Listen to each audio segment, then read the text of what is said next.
अस्सलाम वालेकुम। आज का जो है हमारा टॉपिक है ऑर्गेनिक केमिस्ट्री में इंडक्टिव इफ़ेक्ट का। तो इंडक्टिव इफ़ेक्ट और कुछ और इसके साथ दूसरे इफ़ेक्ट्स हैं। दरअसल हम ये पढ़ना चाह रहे हैं कि एक रिएक्शन में रिएक्शन के होने में कुछ फैक्टर्स हैं जो इफ़ेक्ट करते हैं, तो और वो हमें बताते हैं कि रिएक्शन होगा या नहीं। तो उनमें से एक इफ़ेक्ट इंडक्टिव इफ़ेक्ट है। सबसे पहले हम इंडक्टिव इफ़ेक्ट की डेफिनेशन देखते हैं। Inductive effect is referred as polarity of a molecule due to one more electronegative atom other than other atom। Inductive effect क्या है कि हम इसमें क्या करते हैं कि एक मालिक्यूल की पोलैरिटी को हम लोग एक्सप्लेन करते हैं। और पोलैरिटी किस वजह से होती है कि उस मालिक्यूल के अंदर एक एटम मोर इलेक्ट्रोनेगेटिव होता है जबकि दूसरा एटम लेस इलेक्ट्रोनेगेटिव होता है। तो ये फेनोमेना इंडक्टिव इफेक्ट को एक्सप्लेन करता है। Inductive effect always occur due to the sigma electron.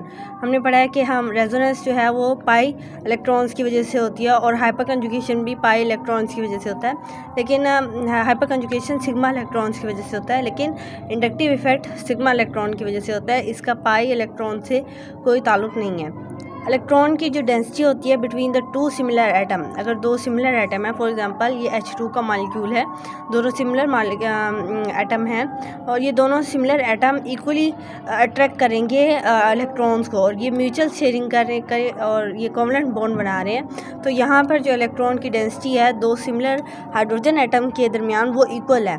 लेकिन अगर हम देखें कि हाइड्रोजन के साथ अगर हम किसी और एटम को, जैसे फॉर एग्जांपल हम क्लोरीन को ले लेते हैं, तब इलेक्ट्रॉन की डेंसिटी इक्वल नहीं रहेगी क्योंकि क्लोरीन हाइड्रोजन से ज़्यादा इलेक्ट्रोनेगेटिव है। इस वजह से क्लोरीन इलेक्ट्रॉन्स को अपनी तरफ ज़्यादा अट्रैक्ट करेगा, जिसकी वजह से इलेक्ट्रॉन डेंसिटी कभी भी इक्वल नहीं होगी। इलेक्ट्रॉन डेंसिटी जो इलेक्ट्रॉन्स हैं वो मोर इलेक्ट्रोनेगेटिव एटम की तरफ अट्रैक्ट हो जाएंगे और जबकि लेस इलेक्ट्रोनेगेटिव एटम की तरफ नहीं होंगे, जिसकी वजह से जो इलेक्ट्रोनेगेटिव एटम होता है उसके ऊपर पार्शियल नेगेटिव चार्ज आता है और जो लेस इलेक्ट्रोनेगेटिव एटम होता है उसके ऊपर पार्शियल पॉजिटिव चार्ज आ जाता है। So polarity induces between the two molecules. Electronegative atom है स्मॉल नेगेटिव चार्ज यानी partial negative charge and the atom which is less electronegative है स्मॉल पॉजिटिव चार्ज यानी पार्शियल पॉजिटिव चार्ज। अच्छा जी, CH bond जो है इसे हम लोग इंडक्टिव इफ़ेक्ट के अंदर कंसिडर करते हैं कि ये एक स्टैंडर्ड है और इसका ज़ीरो इफ़ेक्ट होता है। ठीक है, अब हम आगे एग्जांपल को एक्सप्लेन करते हैं इंडक्टिव इफ़ेक्ट की। इंडक्टिव इफ़ेक्ट की जो एग्जांपल है उसमें हमारे पास कार्बन और क्लोरीन का बॉन्ड है। सबसे पहले कार्बन जो है वो लेस इलेक्ट्रोनेगेटिव है, इसलिए पार्शियल पॉजिटिव चार्ज आया और क्लोरीन मोर इलेक्ट्रोनेगेटिव है इसलिए इसके ऊपर पार्शियल नेगेटिव चार्ज आया है। इस डायग्राम में हम शो कर रहे हैं कि रिलेटिव डिस्ट्रीब्यूशन कैसे हुई है चार्जेस की कार्बन पे और क्लोरीन पर। ठीक है, अब इस वाले डायग्राम में मैंने एक एरो शो किया और वो एरो क्लोरीन की तरफ है। ये एरो क्या रिप्रेजेंट कर रहा है? इलेक्ट्रॉन्स की मूवमेंट को, इलेक्ट्रॉन की डायरेक्शन को रिप्रेजेंट कर रहा है क्योंकि क्लोरीन मोर इलेक्ट्रोनेगेटिव है इसलिए इलेक्ट्रॉन ज़्यादा उसकी तरफ अट्रैक्ट हो रहे हैं और कार्बन से दूर जा रहे हैं क्योंकि कार्बन लेस इलेक्ट्रोनेगेटिव है इसलिए इसके ऊपर पार्शियल पॉजिटिव चार्ज आएगा। ठीक है, और ये वाली डायग्राम में मैंने ये शो किया है कि इलेक्ट्रॉन की डेंसिटी ज़्यादातर क्लोरीन की तरफ है, कार्बन से दूर है। ठीक है, ये शेडेड पार्ट ये शो कर रहा है कि इलेक्ट्रॉन की डेंसिटी क्लोरीन की तरफ ज़्यादा है। अब जो इंडक्टिव इफ़ेक्ट है ये एक परमानेंट इफ़ेक्ट है, यानी ये एक दफ़ा किसी भी मॉलिक्यूल पर इंडक्टिव इफ़ेक्ट अप्लाई हुआ है तो ये वापसी अपनी ओरिजिनल स्टेट में नहीं आ सकता। एक दफ़ा एक इलेक्ट्रॉन अगर किसी एक एटम की तरफ अट्रैक्ट होते हैं तो वो वापसी दूर नहीं जा सकते। ठीक है, और हम लोग इंडक्टिव इफ़ेक्ट को हम ये नहीं कह सकते कि ये नेचर में एग्जिस्ट नहीं करता, ये नेचर में एग्जिस्ट करता है और हम इसे ऑब्जर्व करते हैं डायपोल मूवमेंट्स के दौरान। ठीक है, और inductive effect does not depend upon the presence of reagent, ये किसी रिएजेंट की प्रेजेंस पे डिपेंड नहीं करता। ठीक है, और ये किन फैक्टर्स पे डिपेंड करता है आगे वो एक्सप्लेन किए गए हैं। Factors affecting the inductive effect, सबसे पहला जो मेन फैक्टर है जो इंडक्टिव इफेक्ट पे अफेक्ट करता है वो है डिस्टेंस। इंडक्टिव इफेक्ट डिस्टेंस के इन्वर्सली प्रोपोर्शन है, यानी हमारे पास जैसे डिस्टेंस इंक्रीज़ होगा इंडक्टिव इफेक्ट कम होगा। अब डिस्टेंस की इंक्रीज़ या डिक्रीज़ होने से क्या मुराद है, यानी inductive effect is applied up to 3 carbon atom.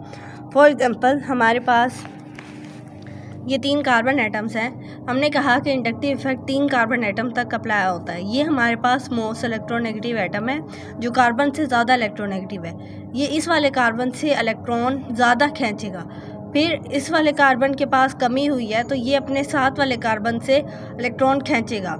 अब इस वाले कार्बन में भी थोड़ी सी डेफिशिएंसी आ गई इलेक्ट्रॉन की, ये वाला कार्बन इस वाले कार्बन से इलेक्ट्रॉन खींचेगा। तो इस तरह हर सक्सेसिव 3 कार्बन तक ये इंडक्टिव इफेक्ट की जो अट्रैक्शन है ये चलती रहती है। तो सबसे ज़्यादा जो इंडक्टिव इफेक्ट अप्लाई होगा वो इस वाले फर्स्ट कार्बन के साथ ऊपर अप्लाई होगा, जो कार्बन यानी इलेक्ट्रोनेगेटिव एटम के करीब होगा। इसके ऊपर इससे कम इफेक्ट अप्लाई होगा और इसके ऊपर इससे कम जो इफेक्ट है वो अप्लाई होगा। तो इस तरह 3 सक्सेसिव कार्बन तक इंडक्टिव इफेक्ट चलता रहता है। ठीक है, अब हमने कहना है कि आई नेगेटिव इफेक्ट और आई पॉजिटिव इफेक्ट होता है। आई नेगेटिव इफेक्ट की डेफिनेशन यह है कि जो एटम और group of atom which accept electron from the other carbon atom, यानी एक हमारे पास हम एक ऐसा कोई इलेक्ट्रोनेगेटिव एटम लाते हैं जो कि एक्सेप्ट करता है इलेक्ट्रॉन को दूसरे कार्बन एटम से, तो ये नेगेटिव आई के इफेक्ट को शो करता है। अब नेगेटिव आई इफेक्ट के ग्रुप कौन कौन से हैं? सबसे पहले हमारे पास हेलोजेंस के ग्रुप आ जाते हैं, फ्लोरीन, क्लोरीन, ब्रोमीन, आयोडीन, और फिर NO2 benzyl group and hydroxyl group. ये ग्रुप्स हैं जो कि नेगेटिव आई इफेक्ट करवाते हैं। Minus I effect groups, the atom और the group of atom which donates electron to the carbon atom. ये ग्रुप क्या करते हैं? इलेक्ट्रॉन डोनेट करते हैं दूसरे कार्बन एटम को। ये अलग जो फॉर एग्जांपल अगर हमने ये वाला कोई एटम लिया है, एक्स कोई भी एटम हो सकता है, ये हम कहते हैं कि ये इलेक्ट्रोपॉजिटिव है, तो क्या करेगा कि कार्बन इससे ज़्यादा इलेक्ट्रोनेगेटिव हो जाएगा, कार्बन इसके इलेक्ट्रॉन्स अपनी तरफ खींचेगा। ठीक है, इसके पास अब ज़्यादा हो गए हैं और इस कार्बन क्या करेगा, ये इससे खींचेगा कि मुझे भी कुछ इलेक्ट्रॉन्स दो, फिर ये वाला कार्बन कहेगा कि तुम भी मुझे कोई इलेक्ट्रॉन दो। इस तरह इसके ऊपर पार्शियल पॉजिटिव चार्ज, इसके ऊपर पार्शियल नेगेटिव, इसके बाद पार्शियल नेगेटिव, इसके बाद पार्शियल नेगेटिव चार्ज आ जाएगा। ठीक है, अब पॉजिटिव आई के कौन कौन से ग्रुप्स हैं? एल्काइल ग्रुप्स और कार्बोकैटायंस जो हैं वो प्लस आई इफेक्ट जो है वो शो करते हैं। अब कार्बोकैटायंस में ये कार्बन के ऊपर हमारे पास नेगेटिव चार्ज आएगा क्योंकि ये कार्बो एनाइंस हैं। कार्बो एनाइंस यानी वो कार्बन जिनके ऊपर नेगेटिव चार्ज होता है।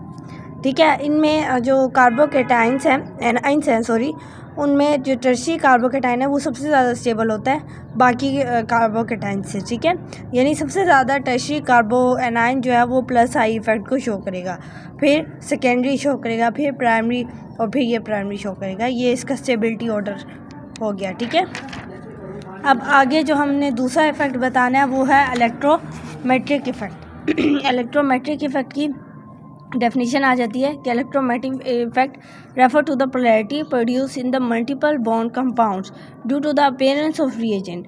कि मल्टीपल बॉन्डेड जो कंपाउंड है, मल्टीपल बॉन्डेड से क्या मुराद है, यानी डबल बॉन्डेड और ट्रिपल बॉन्डेड जो कंपाउंड्स होते हैं उनके अंदर ये इलेक्ट्रोमेरिक यानी इलेक्ट्रोमेरिक इफेक्ट का ताल्लुक पाई बॉन्ड से है, पाई इलेक्ट्रॉन से है, इसका ताल्लुक सिग्मा बॉन्ड से नहीं है। तो ये डिफरेंस है हमारा इंडक्टिव इफेक्ट में और इलेक्ट्रोमेट्रिक इफेक्ट में। ठीक है, ये पाई बॉन्ड्स यानी डबल बॉन्ड और ट्रिपल बॉन्ड में शो होता है। ठीक है, और इसकी जो डिपेंडेंस है वो एक रिएजेंट के ऊपर है, यानी अगर एक रिएजेंट प्रेजेंट होगा तो ही ये वाला इफेक्ट शो होगा, अगर वो रिएजेंट नहीं है, एब्सेंट है, तो ये वाला इफेक्ट शो नहीं होगा। ठीक है, अब इसकी एक्सप्लेनेशन है कि व्हेन अ डबल और triple bond compound react with the reagent, कोई रिएजेंट हमारे पास ऐसा है कि वो रिएक्ट करता है डबल बॉन्ड और ट्रिपल बॉन्ड वाले कंपाउंड से, तो क्या होता है, there is a transfer of electron to both atom and charges are form.